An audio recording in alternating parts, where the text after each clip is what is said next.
Welcome to another edition of Carnivore Bites. I'm your host, Jeff Sherman, along with Dr. Eric E. Lopkin. And, you know, especially over the last year, you think you kind of seen it all, haven't you, Dr. Lopkin? But this is another first. We have the party that's basically committed to democracy, fighting against the very institution that is the Republican Party that is going to destroy democracy. Now is the first presidential candidate that has never gotten a vote. Yeah, it is absolutely amazing what is going on. I mean, the past 2 weeks, we started last week with the assassination attempt of Donald Trump. Now we've got Joe Biden. The House of Cards has fallen apart, and he has been forced. Let's be clear about this. He was forced out of the campaign by the Democratic Party. Without any question. There are a lot of folks in the media saying, oh, he did the heroic thing and did what was right for the country No, he was forced out. And then, without a single primary voter, without a single Democratic voter being consulted, they anointed Kamala Harris. She's the first presidential candidate ever that is running for office that was not chosen by a single voter. She didn't get any votes in 2020. She pulled out of the campaign before the first primary. She did not run in this primary, which was a joke because the DNC didn't allow people to really primary Biden. And now she is the presumptive nominee of the Democratic Party. Completely unbelievable. I think it blows up the whole threat to democracy. Of course, they're just enamored with it and probably won't move away from it. But yes, I 100% agree. Too bad for them if they didn't push out RFK Jr., who eviscerated them in an address. Talking about how they are actually the threat to democracy. He would actually be ahead of Donald Trump, but now they have. He would be. Had they allowed RFK to be in the primary, there was a strong possibility that he could be the Democratic frontrunner and he could have beaten Donald Trump. Now they're doubling down on, oh, we have to stop Donald Trump. He's a threat to democracy. Really? The Democratic Party. I think, Dr. Lopkin, you got your analysis on that. I mean, am I correct in saying, unless, the dimwit from MSNBC, I got that crap. But anyone with half an IQ, like above, like maybe room temperature, doesn't that whole thing blow up? Oh, yes, it does. It absolutely blows up. I mean, let's take a look at what the Democrats have done over the past 12 years. Okay, under Obama, they weaponized the IRS against conservative groups because Obama considered them political enemies. They weaponized the FBI against the Associated Press because they dared cover things that Obama didn't want covered. They lied to a FISA court to get an illegal wiretap warrant so they could spy on a presidential candidate. They created a fake dossier to try to convince the American public that that same presidential candidate was in league with the Russians. They colluded with social media and the mainstream media to discourage anybody from looking into Hunter Biden's laptop. They hid the fact that the president of the United States had cognitive disorders and was not capable of running the country. Now, before you move on, though, isn't that one of the biggest, you talk about, not conspiracies, threats to democracy's biggest assault on American democracy makes water look like a joke. Everyone was catfished. I mean, explain to me, Dr. Lopkin, how this party, the Democratic Party, starting with Obama, by the way, has basically evolved or de-evolved from a party that has any interest in America or America's security or prosperity and solely focused on power and power for power's sake. Because that's how it is. Yeah, I can't explain how it happened. It is amazing. Carl Bernstein, one of the two reporters that broke the Watergate story, recently said this is a bigger scandal than Watergate. And so after doing all of that, now they have installed a presidential candidate that nobody voted for. No doubt, they just appointed her. We talked a lot in 2016 about the Democrats trying to do a coronation for Hillary Clinton. That's exactly what they just did with Kamala Harris. So you tell me which party is the threat to democracy?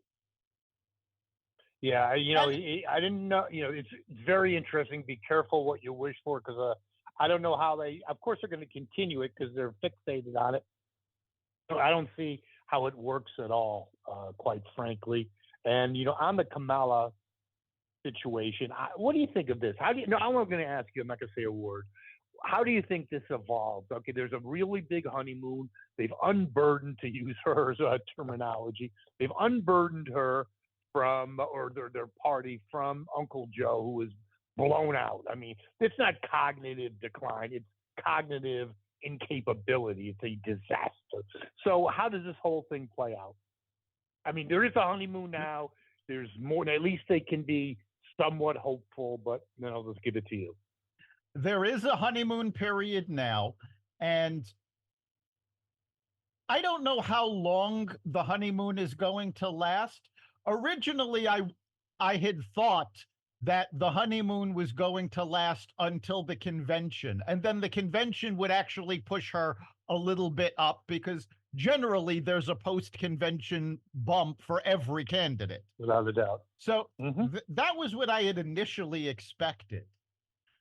And the media has you believing that everything is kumbaya, all the Democrats are in lockstep, but just over the last 2 days, since they said she's locked up enough delegates,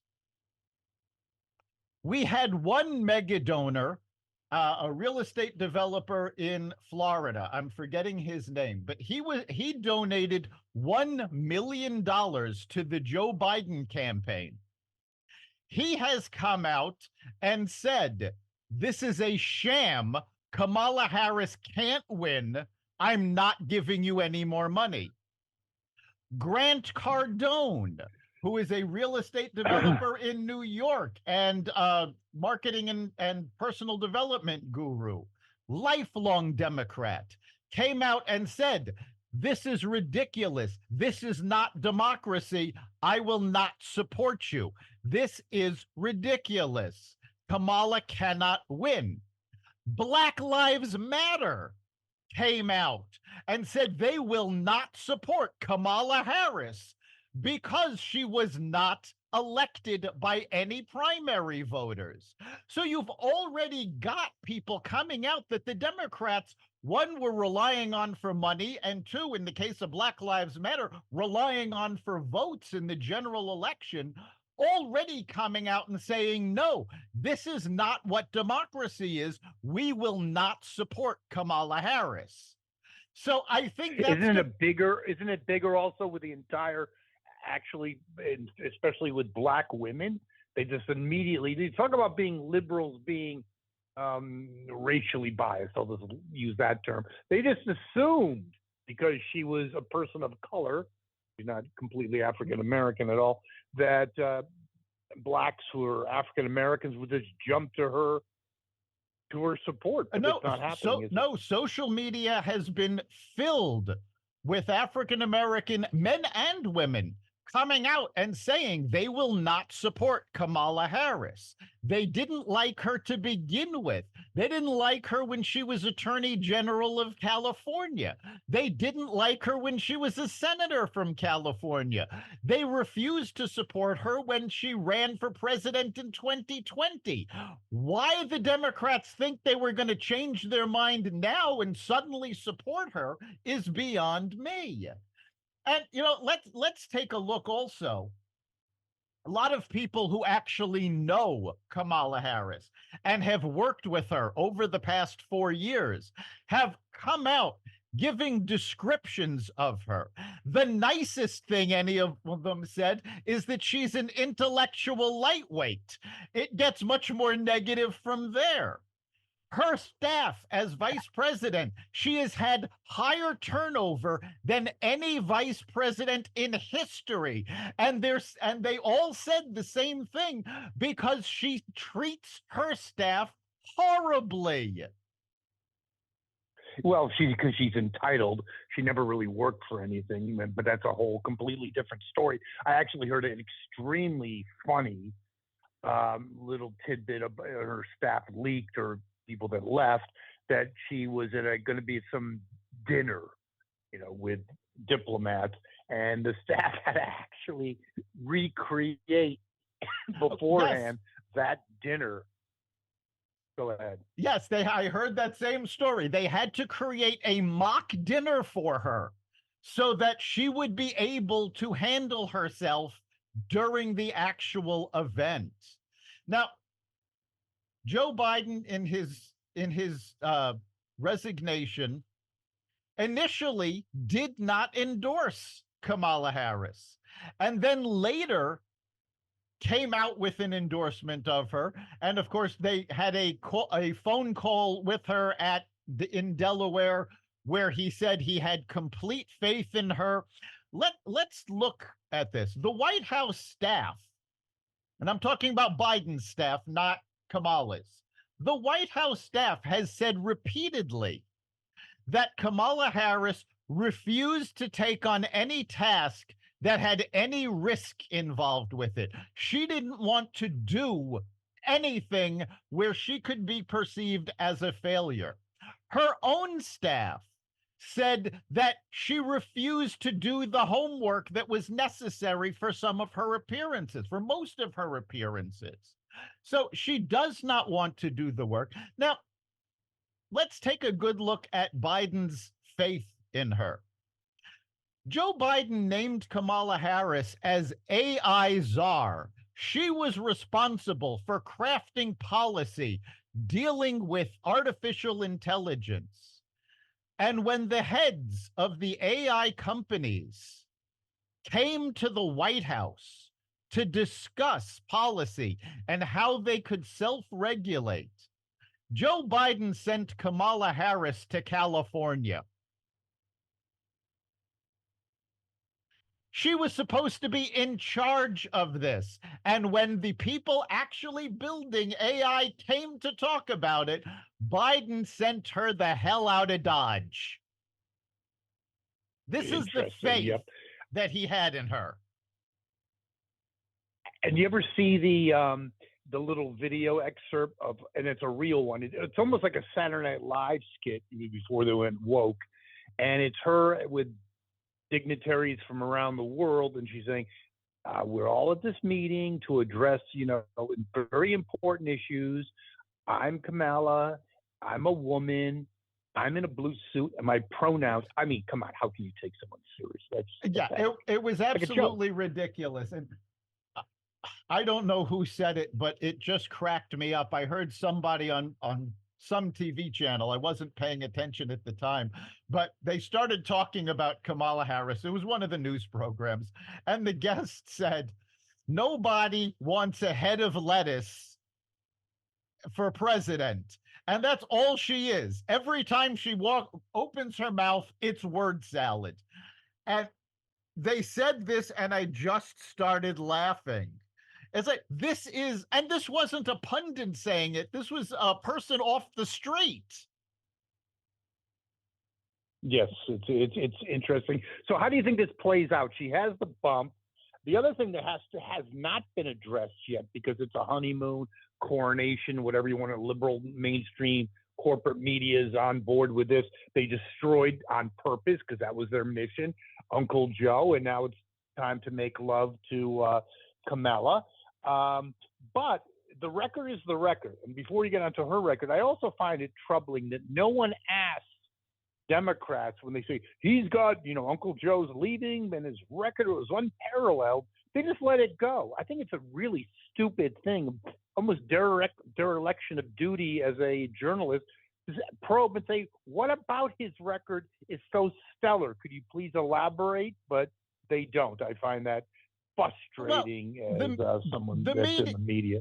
The media has been derelict in their duties since he was nominated.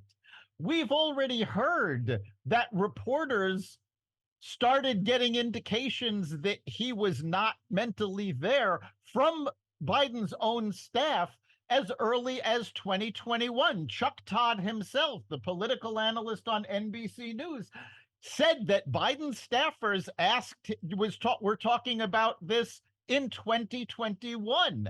And reporter after reporter did not follow up on this. Why? Because they were afraid to give validity to what they called a right-wing talking point. Well, guess what? It wasn't a right-wing talking point. It was the truth. So the fact that they're derelict in their duty now about questioning why they consider Biden's record stellar doesn't even surprise me. And I mean, let's face it, Trump has actually been focusing on the issues, especially over the last few days since Kamala has been anointed. All he has to do is keep focusing on illegal immigration and the border, because she was the border czar and she did nothing. Her big accomplishment was to go on television and say, don't come here. Yes, that was quite an amazing feat, wasn't it? Yeah. And I love it when Lester Holt, he's actually destroyed more by Biden and Kamala when he said with Kamala 2 years ago, well, have you been to the border? And she lied and said, yes, I've been to the border. And then he goes, but you haven't. And she goes, well, I haven't been to Europe either. It was unbelievable. Yes. Plus, speaking out of propensity to lie, she had this BS story about when she was a kid and she went to her mother and says, Mommy, I want freedom, like meaning freedom, right? And it was ripped off from a discussion from Martin Luther King, who he said that he was at a march and a young kid, young kid, went up to him and said, I want freedom or freedom. I mean, she has no shame of doing anything to empower her. No, she doesn't. She is no better than Joe Biden. In fact, in many ways, she's worse, because we could honestly say that Joe Biden, while he had a long history of lying, didn't actually start making up stories out of thin air until his mind started failing him. Now, we've got somebody who's no brighter than Biden was, except she doesn't have a cognitive difficulty. This is just her. And I find it amazing. Joy Reid went on television on this weird rant saying, if you're Black and you don't support Kamala Harris, you're going to look weird. It's just going to look weird for you not to be supporting her. And all I kept thinking of was Joe Biden in 2020 saying, if you don't vote for me, you ain't Black. Pretty close, but that's how the liberal mind is. They think all Blacks are the same. Talk about racist. Everyone's like, everyone's the same. Everyone thinks the same. How demeaning can you get? And I think about Charles Payne, the person you used to work with a while back, the Fox Business journalist, basically saying he never met more or encountered more overt racism than in liberal areas like New York City, when they patronize him. Oh, yes, Charles, you can do this, or you must be oppressed. It's just unbelievable. It really is. It is fascinating watching this. And now, they think all the Democratic constituencies are now going to come back because they have a black woman. And I know a number of African Americans, and I've actually heard a couple of pundits say this also. She's not African American, she's actually West Indian. So there's a lot of Yes, African but Americans that do not identify with her at all. and it's also interesting. She keeps writing this narrative. That's how actually her only shining moment during her 2020 crash and burn efforts in to seek the Democratic nomination is when she has all this thing. Oh, I was one of those girls on the school. No, your father was a professor. Blah blah blah. The list goes on. It's a bunch of crap. Yeah, she makes up that, oh, she suffered. So, no, she didn't. She was upper class from the beginning. She was handed. We saw in 2020 the head of the California Democratic State Committee in an interview in Politico magazine admit that the only reason she became the attorney general and got that nomination and Willie why Brown. she was nominated because for the Senate seat was because he was sleeping with her. There you go. She was 29. What a romance. She was 29. He was 60. She was hooking up with him for his true romantic abilities. I'm sure of that. There's no question in my mind. As well as you, Dr. Lockton, correct? It was true love. Oh, of course it was. Almost like a Hallmark Christmas special. There you go. But then getting back to the record, we talk about Uncle Joe's record, a dismal record as president. But then you have to look at Kamala's record, okay? She is left. They took out Bernie Sanders, okay? The Democrats did, the party of democracy took him out because he was going to win, or potentially looked like he was going to win. She is left of Bernie Sanders. She's into getting rid. I mean, the list is just unbelievable. Against fracking, wants EV mandates. How is EV mandates going to work in Detroit? Yeah. How is anti-fracking going to work in Pennsylvania? Is that her policies? And she has talked briefly about them over the past few days, but her policies are going to alienate the Rust Belt. They are going to keep her from winning Pennsylvania, Michigan, Ohio, because she wants to put all of these folks out of business. Yes, so I find it interesting, and I think, now, what do you think of this? That I believe her only way to navigate some way to get to the White House is to speak in broad generalities. Democracy, inclusion. The list goes on. Do you think that's going to work? I mean, in other words, not getting any specifics about any of her approaches or policies or lack thereof, just talking broad generalities.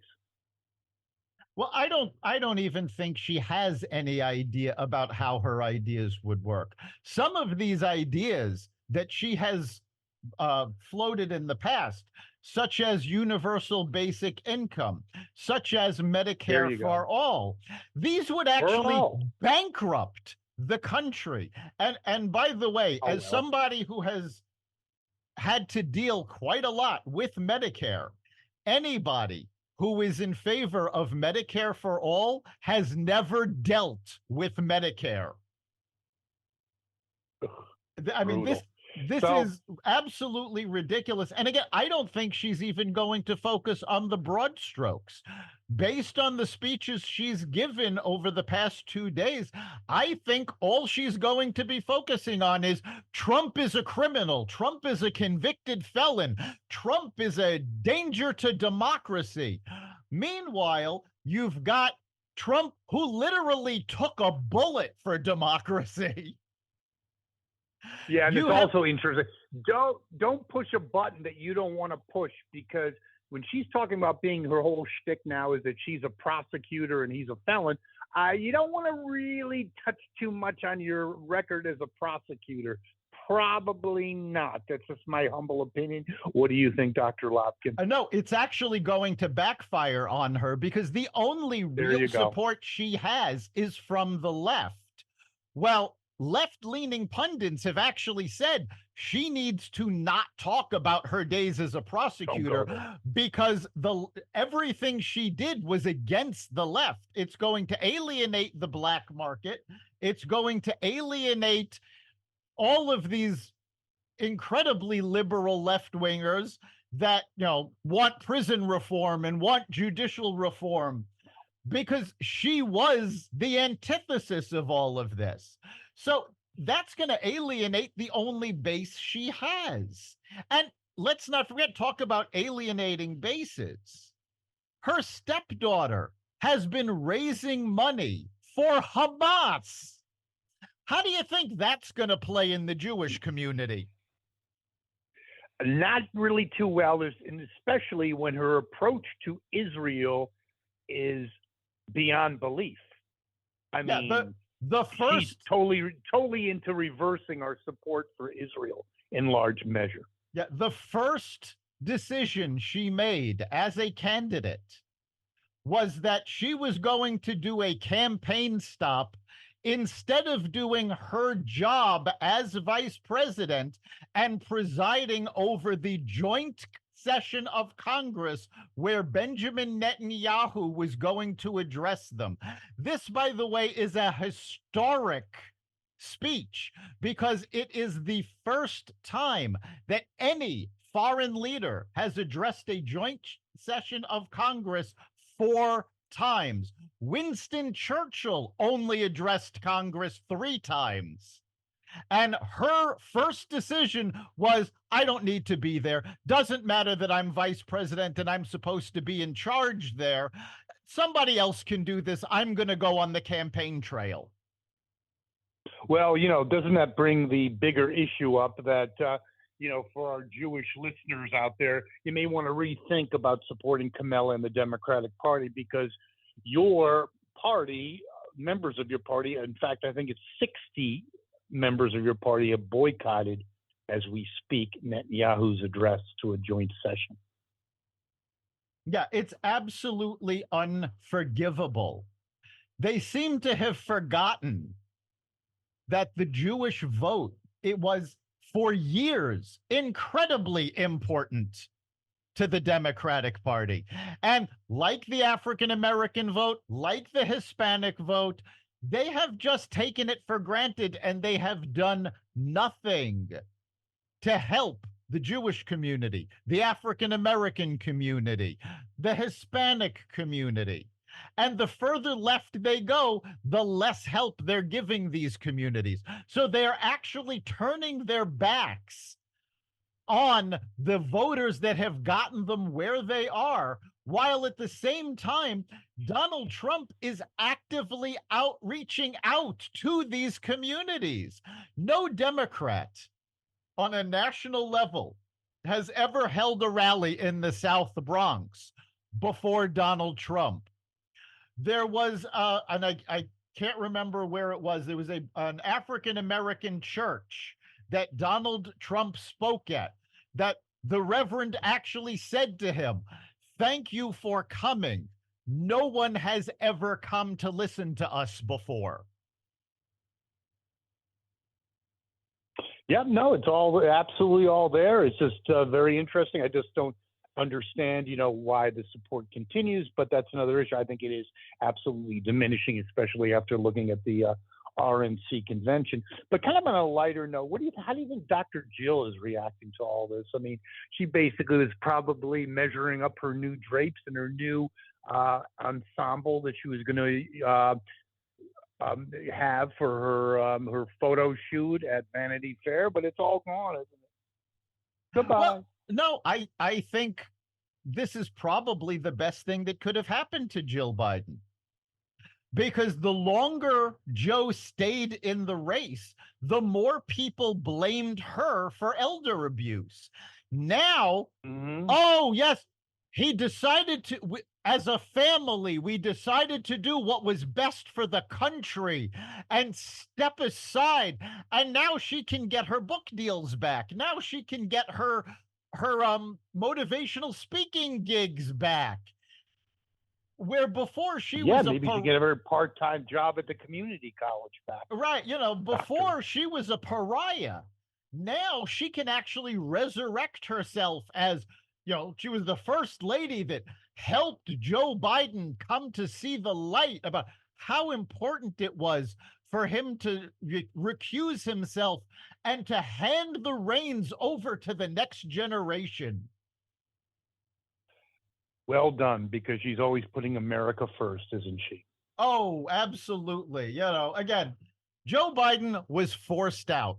I don't even know if he made the decision. There were a lot of questions about that.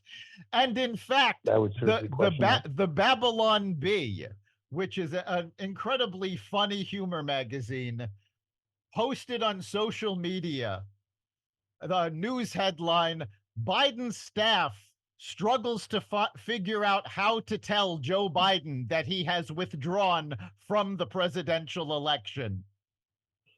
Probably, sometimes humor isn't so far from the truth, and I wouldn't be shocked. I think yes, it was a definite coup attempt. Why hasn't Obama endorsed Kamala yet? Well, Obama actually has a long history of this. I don't think it has anything to do with Kamala. Obama has never endorsed a national figure until after the convention, when they were officially the candidate. And quite frankly, that's how it should be. The Democratic Party should not be choosing sides. They should be allowing the voters. And it's not just the Democratic Party. In many states, Connecticut included, both the Democratic and the Republican parties choose who they want to be their candidate before the primary. And if you want to primary the candidate, you have to fight the whole party. That's not how it should be. And it's not that way in every state. New York State, for example, the parties actually stay out of it until after the primary, when the voters choose who the candidate is. So Obama did the right thing. It's these other Democrats who are jumping on the Harris bandwagon before she's confirmed for the convention that are doing it wrong. Well, when I think of Obama, I think of a political operative. Oh, absolutely. And I believe that he was part of the coup, but he wants to step away and remain innocent, because that's his whole shtick. While he's spying on Trump, he shakes his hand and says, "I'll help you with the transition." That's part of the modus operandi that I'm sure he learned from Bill Ayers and his time as a community organizer. There you go. Before we leave the Kamala for the time being, your thoughts on the election. I get back, I know I've already mentioned it, to it was a Fox News correspondent who said, did they jump too soon? Just your thoughts right now as we speak 2 days into it, which is very soon, but just your overall thoughts now. Yeah, it is really too soon to say, but the Vegas odds have Kamala's chances of winning at, I believe it was 32%. This Up is from Uncle Joe's 8, though. right. This is with this honeymoon period and everybody going rah rah rah. We're all united now. So I don't think she has any better odds than Biden did of beating Trump. And she's actually shooting the Democratic Party in the foot. And to be fair, they're doing it to themselves, because they all made a very big show right after the assassination attempt of saying, yes, we've got to lower the temperature on the rhetoric. We've got to bring the country together. And Trump has actually been doing that. He rewrote his convention speech to focus on bringing the country together. all of his campaign stops, he's talked about unity. He's talked about how this has to end and we have to bring everybody together. And as soon as Kamala got the delegates, she immediately went right back to, oh, he's a convicted felon, he's a threat to democracy. And in every poll, well, we've already talked about that's all she has, Dr. Right, Martin. but I mean, in that's every literally poll, all she has.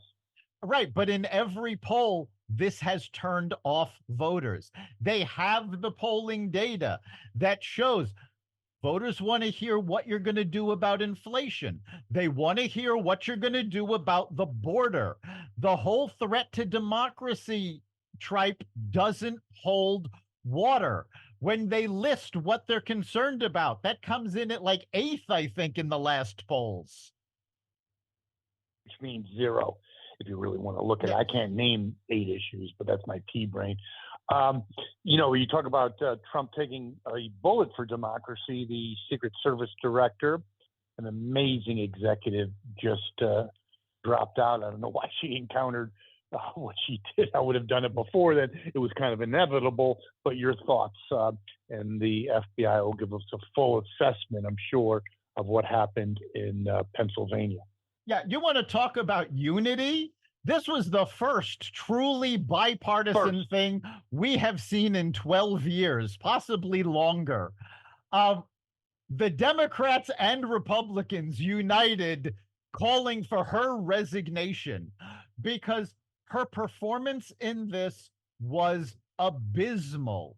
And they were able to debunk almost every excuse she gave. She didn't even go to the site saying, well, it's an active crime scene. I can't go in there to ruin things. Congressmen went there. There was no security. It was no sealed crime scene.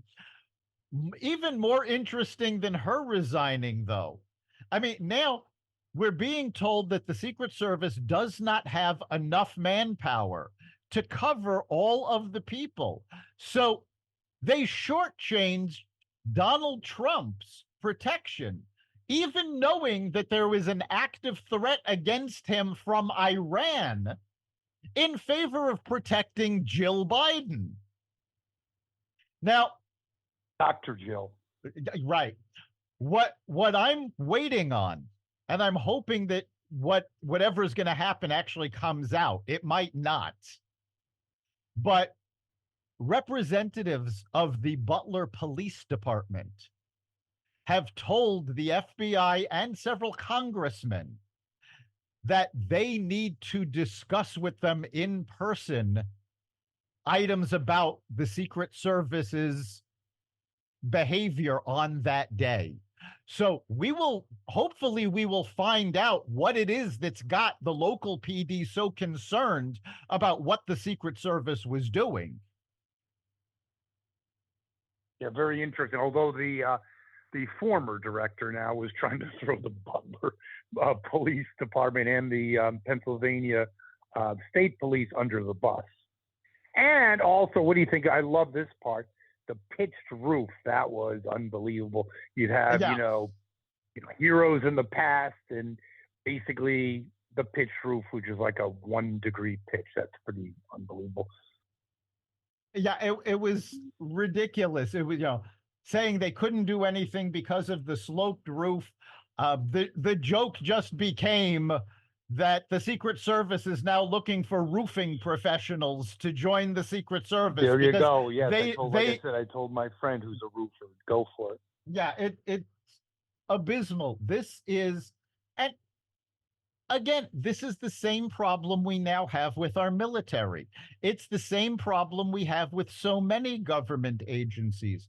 When you focus on DEI, you don't get the best and the brightest.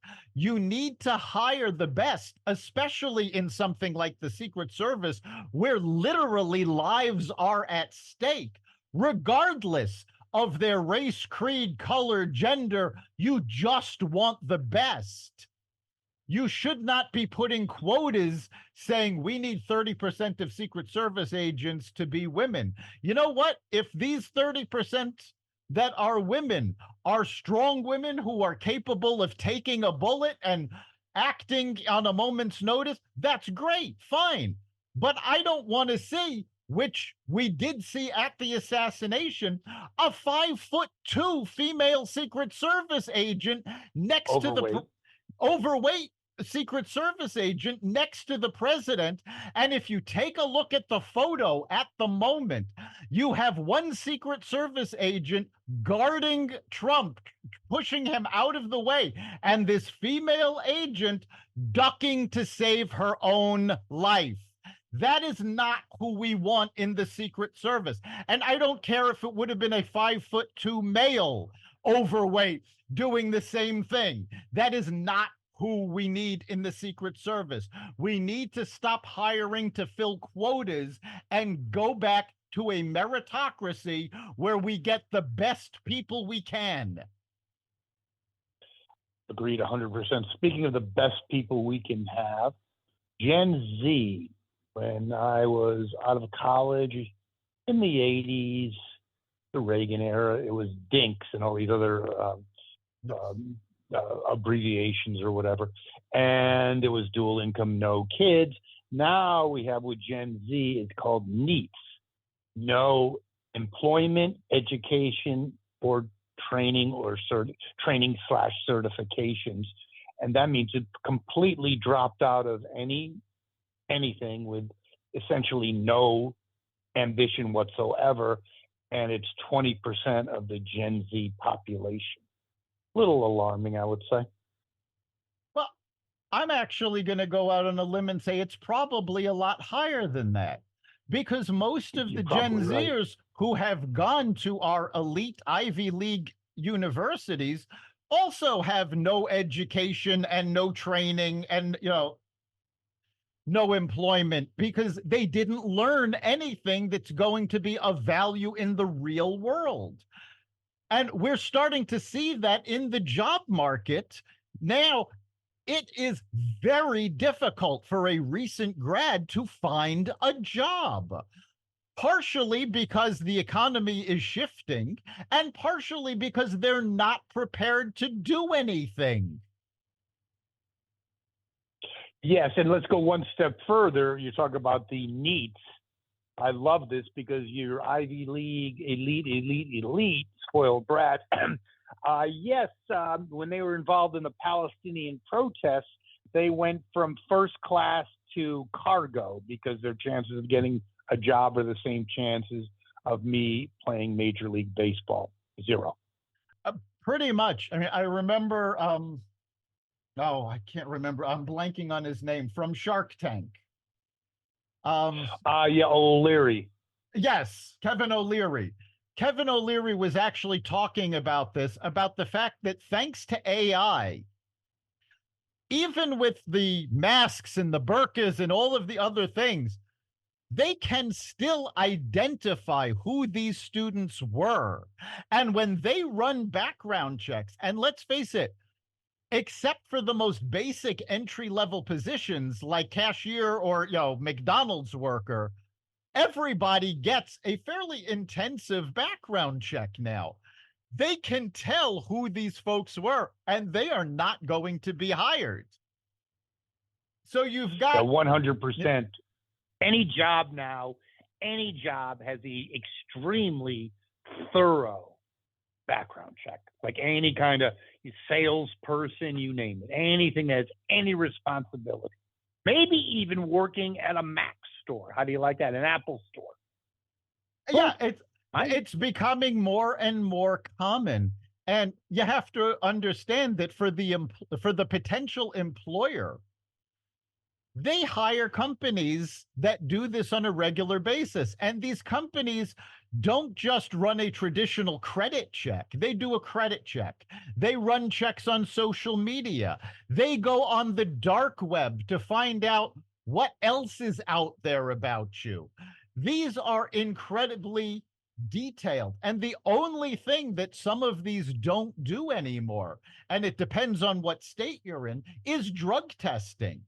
And some, even, I mean, like here in Connecticut, nobody drug tests for pot anymore because it's legal. But there's still drug tests for heroin, opiates, other drugs. You have to pass all of these tests before they will make you an offer. Well, I just think it's, karma's a bitch. And I think it's great, especially that, let's say, a little chunky Colombia Hamas spokesperson who demanded hummus and gluten-free pizza and wanted access to her meal plan. I think that's really great after spending $300,000 on an education that you'll be now living in a basement. Couldn't happen soon enough. And you did mention the job market. Basically, you mentioned the fact that, it's harder now to get a job as a young person, right, out of college. And basically, people are jumping ship less, aren't they? Yes, we've seen a major shift in the job market. People are not quitting jobs as quickly as they did. And even the phenomenon of quiet quitting, where they were going to work every day but doing as little as they could, that has fallen by the wayside because it is very hard to find another job now. They're not terribly worried about being laid off yet. We haven't seen major layoffs, but we have seen huge cutbacks in hiring. We've seen the unemployment rate start to tick back up. So the job market was touted by the Biden administration as proof that Bidenomics was working. It was showing how strong the economy is. Well, guess what? Over the last several weeks, the job market has started to close up. We've seen record high prices in the housing market. At the same time, we're seeing home sales drop for the first time in quite a while. So all of these strong economic indicators that he kept pushing, they're falling by the wayside. Yeah, and that's a very interesting point, and has a bigger implication for the Harris campaign, because she was supposedly, as we speak, with the mainstream corporate media, invigorating the youth vote. Well, if you're not getting a job, not quite sure that's really going to happen. Correct? Well, I mean, it's possible, because if she's pushing her universal basic income proposal, if you can't find a job, you're going to jump all over that. That's going to be great to you because somebody's going to pay you to do nothing. But overall, I don't think she's going to make great instrides into any particular group. She does not have the policies that are going to support them. And as we've seen over and over in the Biden administration, the policies that they do put in place to try to buy younger voters are all being struck down in the courts because they're illegal. They don't have the power to do it. These are things that have to be passed in the Congress.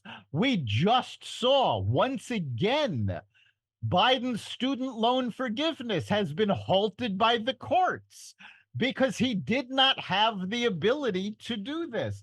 And now that the Supreme Court has reversed the Chevron decision, limiting what the administration, the administrative agencies can do in rulemaking, more of this is going to have to be taken up by the Congress. And they don't seem to be all that eager to pass any of these things.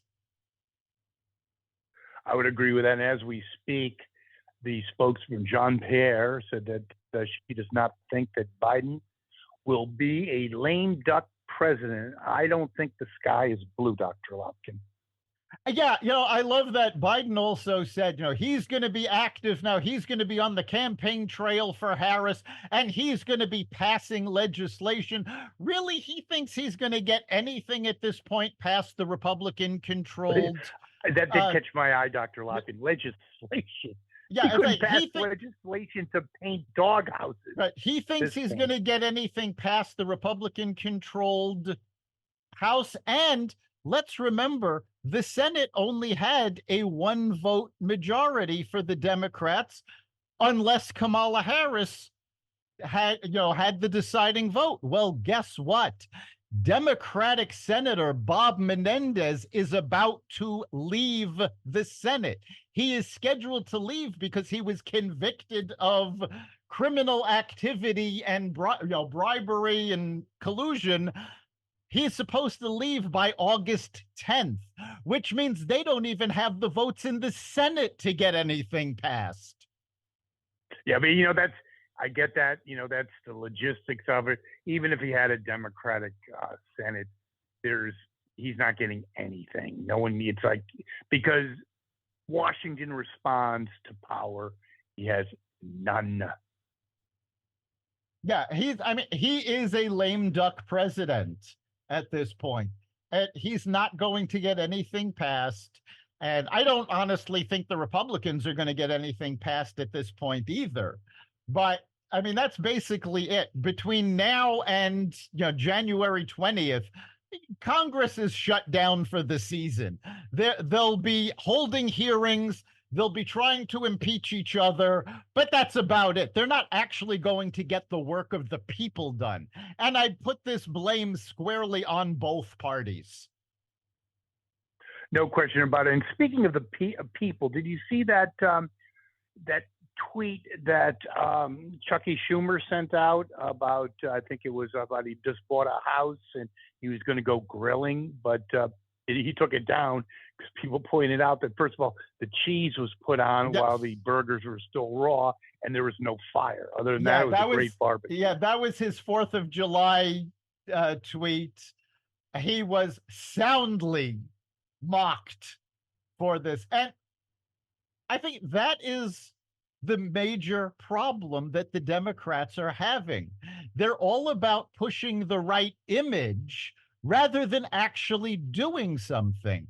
And this is actually why the Biden administration has gotten into such legal trouble with the courts over the policies that they have tried to implement without the Congress.